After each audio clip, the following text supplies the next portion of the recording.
Nick Charles was a CNN original, the first voice to deliver sports news on the then-fledgling cable television network. Good evening, I'm Nick Charles with Bob Kurtz. This is Sports to the Moment. Before the advent of 24-hour sports news channels, Charles was the network's nightly authority when it came to chronicling the winners and the losers of the games people play.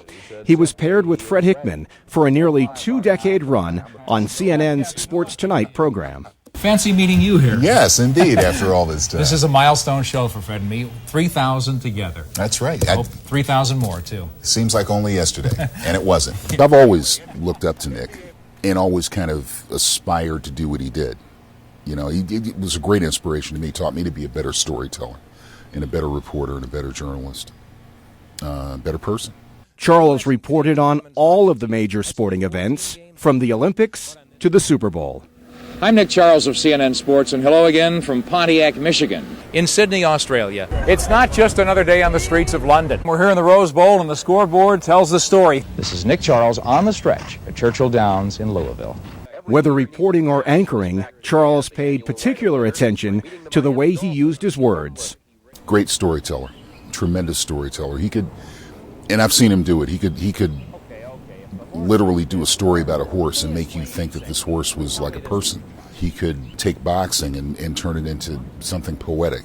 The changing times and the calendar have turned Muhammad Ali from a fiery, unconventional star who always evoked reaction into a soft, endearing figure.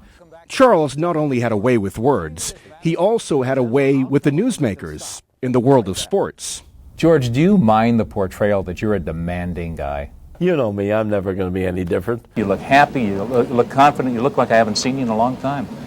What's the secret? Hey, this is my job. This is where I'm most comfortable at. Those closest to Nick Charles say the guy that you saw on television was not unlike the friend and colleague they knew away from the studio. Nobody had a better laugh than Nick. He just would light up a room with his laugh. One more. I mean, it just shook the room. And you knew that Nick was telling a story or listening to one and enjoying himself. He lived life to the fullest. He was something very, very special. He could, meet you or I and or just some guy that was walking up on the street, and he would make you feel as though he'd known you for 15 years. Hey, man, how you doing? Great to see you. Where are you from? That was his whole thing. And it was genuine. I think when people look back on Nick years to come, they're going to remember the hair. Oh, he loved that hair. He used to just drive us crazy. But in all seriousness, I think they're going to look back at one of the great sports journalists of all time. I don't think there's anything better that you can say about a man than that.